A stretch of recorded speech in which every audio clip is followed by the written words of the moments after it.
I was in this romantic dinner date with the love of my life, knowing too well that one day I'd be gone, but I couldn't help but falling for him. I'm in love with you, and I know that love is just a shout into the void, and that we're all doomed, and that there will come a day the sun will swallow the only earth we'll ever have, and I am in love with you. Cut! Excellent, Eleanor! Well, that was the usual in the life of an actress. Oh, hey, didn't catch you there. I'm Eleanor, from LA. My life as a kid was a bit different from others. While they were surrounded by dolls and toys, I was wrapped up in the limelight. Being a superstar seemed fun back then, but the glitz and glamour of showbiz gradually wore me out. My momager never let me take a break between gigs, so there's no time to hang with people my age. You know, I missed out on doing normal things like having sleepovers and going to birthday parties, and before I knew it, I was already swarmed with work and work.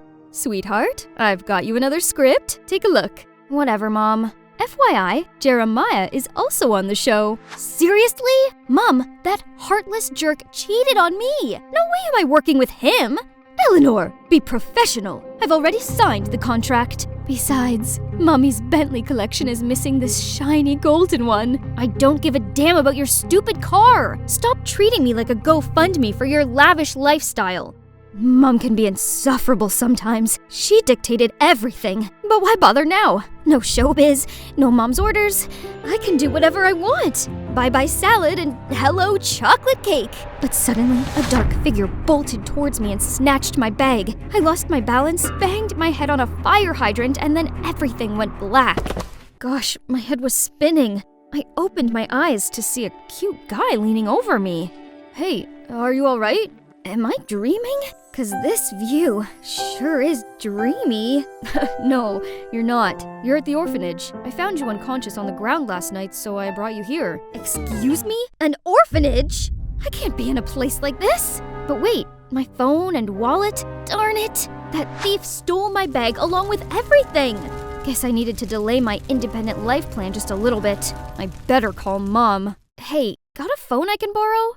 Suddenly, the TV broadcast a missing report. The young actress Eleanor Mitchell has been reported missing. Speculation is that this is a publicity stunt to promote her latest movie. However, her manager claims this is not true and urges anyone with information to come forward. That chick will soon reappear when she's hungry.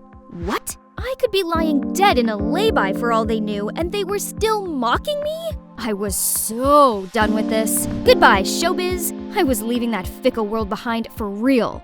So I asked the orphanage's manager if I could stay here and help out. Just then, a group of kids noisily ran towards me and printed their hands on my shirt. No! My custom Chanel! Sis, come play with us. Do I look like a nanny to you? Go wash your hands, dirty children. Shoo! Shoo! You're supposed to go play with them? I forgot about that. I steered away to find another group of kids splashing mud everywhere. Ugh, are they training a bunch of farmers or something?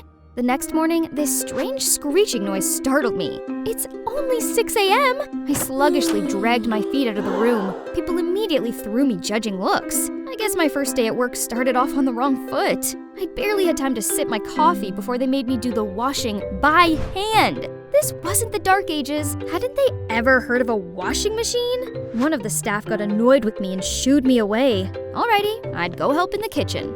Peel half of these. Easy peasy. Just give me a few minutes. Voila! I'm good, right? But somehow, they still got mad at me.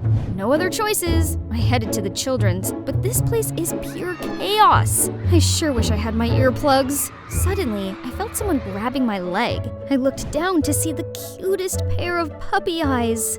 Sis, can I have a bite of that? Aw, how could I say no to that? But as soon as I gave her the cake, her face changed into a devilish grin. The little girl grabbed a big chunk with her bare hand, then smashed it into another kid's face, and the cake fight began. Caleb opened his mouth to say something, and a massive piece of cake flew into it. Oh my god, Caleb, are you alright? I didn't know they were gonna mess with the cake. You did this? Oh, you're so dead to me. He grabbed the cake and started chasing me across the room. What?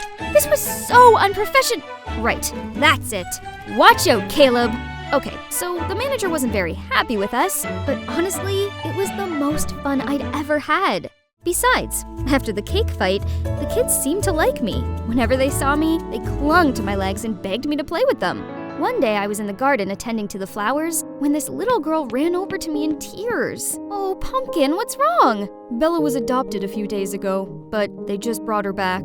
Poor kid. All I could do was pull her into a warm embrace and pat her back. Do you know what it is these kids crave the most in the world? Not new toys or expensive clothes. They just want love. Love? I never thought something so simple could seem so unreachable to these kids. Well then, this Eleanor will make sure they'll be showered in love from now on. There's still some troubles, but luckily, I had Caleb on hand to help. Then one night, I was sitting outside looking at the skyline when Caleb came over. He leaned across me and pulled something off my cheek. Oops, the kids must have stuck it while I was asleep. That's on you for giving them a sticker book. Eleanor, I'm glad you're here. I really like you and I'm falling in love with you. Will you be my girlfriend? Wow, I wasn't expecting that, but Caleb was a great guy, so being with him made sense, right? And the following days were fantastic. We found out lots about each other. Oh, there's something you might be surprised about me. I used to be an actress. Oh, I didn't expect that. I just think showbiz is kinda toxic. Sorry you feel that way, but believe me, I have no interest in it anymore. Good, 'cause it's all a load of pretentious jerks who think they're so much better than everyone else.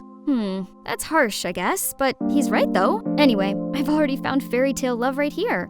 But to be honest, I did miss the elaborate sets, the stunning costumes, the dazzling studio lights, and the feeling of morphing into a different character. So sometimes I played out Disney princess roles for the kids. But one time, Caleb stormed in on us.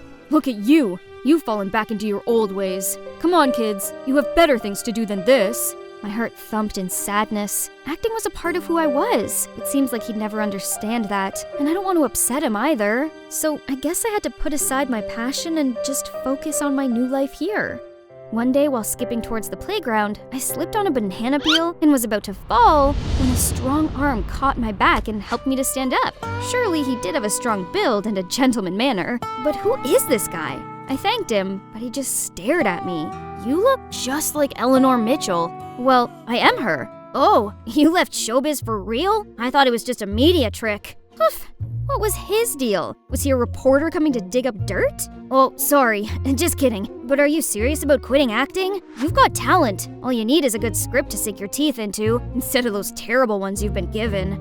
Huh? Was that considered a compliment? Turns out, he's Frederick, a young screenwriter who came to the orphanage for inspiration and to help out. He even set up a mini theater for the kids to have their first cinematic experience. As you can see, anything's possible in movies. Even our most magical dreams can come true. I suddenly remembered why cinema had captivated me in the first place. It opened the audience to multiple perspectives and worlds. This is the cinema I love and dream of being a part of. And maybe that's why I'm naturally drawn to Fred. He might seem a little playful, but when it came to movies, he turned into another person. I cannot deny that my flame for acting was rekindled by his genuine sharings. I mean, everybody loves Fred. Look. Well, maybe not everyone. Okay, kids, but remember, studying is priority so that you can have a better life. Acting and scriptwriting is just a pipe dream. It's not real. Yes, studying is important, but arts are what we live for, what nurtures us from within. Art has no value. Investing money in arts is like throwing it out the window. There are people who barely have anything to eat. Why not use that money to help them instead? Gosh, these man children. They looked ready to start a fight, so I had to step up and stop them. After that day, Caleb and Fred were constantly giving each other dirty looks. I tried to calm Caleb down, but he got mad at me for no reason. Things only got worse between them, and I felt awkward with Fred. Just let him be. I don't want his problems to get in between our friendship.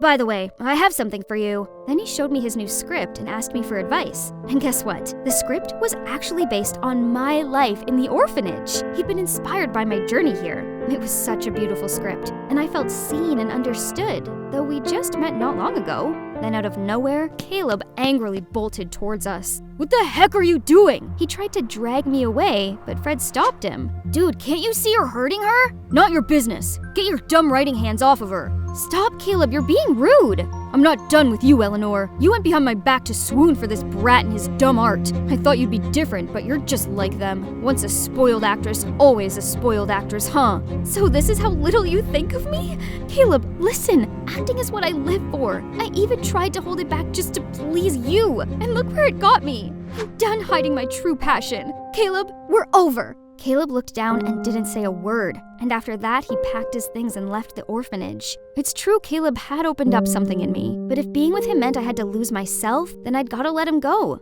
The orphanage without him was not the same. Luckily, I had Fred to cheer me up. He asked me to play the lead in his upcoming film project, and with the script based on my journey here, I agreed. It felt good knowing I could finally go back to acting, even if I was sorta playing myself. Then one day, I found a baby left in front of the orphanage. Then I quickly carried him inside. Poor Hector.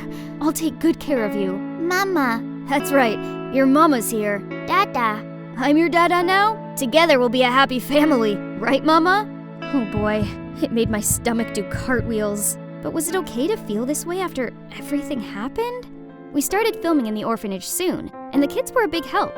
It felt quite strange after a long break, but the thing that got me nervous about was the audience's reaction to the movie. Turns out, I was worried for nothing, as the feedback was actually amazing. Though that joy didn't last long, as a few days after, the image of me holding Hector hit the internet with the headline, "Actress turned teenage mom." Through their words, I appeared as this reckless girl who got pregnant and ran away from showbiz to give birth. That got netizens turned 180 and throw shade at me. What a load of nonsense. Right at that moment, I got a text from Caleb. Is this your rotten showbiz? So it's him who leaked that picture to the press. How could he? I've got to sort this out. Today's the day. It's time to shed light on everything. Hi everyone. Today I have an announcement to make. It's true, I have a baby now, and the father of my child is Jeremiah Williamson, my ex. Everyone gasped in shock. Just then, a man in black stood up and revealed himself. Ha! The prey fell for the trap. You liar! Everyone stop listening to her lies! Oh yeah? Then Jeremiah, why exactly are you here? He was completely speechless. That's what I thought. Now, Joshua, Jeremiah's private detective, may you please stand up? Among the crowd, both Caleb and Fred forced the detective up to his feet. Tell them what you know. The deal was Jeremiah felt humiliated as I'd refused to work with him, so he decided to hire this Joshua guy to dig dirt on me. That's how he got my picture with the baby. Luckily, Caleb caught the detective sneaking around the orphanage, and together, we set up the trap to lure Jeremiah in. Jeremiah still insisted he had no idea who this Joshua guy is until I showed the evidence of the transactions between him and his detective on the big screen. Any last words? Justice served. Let's see how he handles this scandal.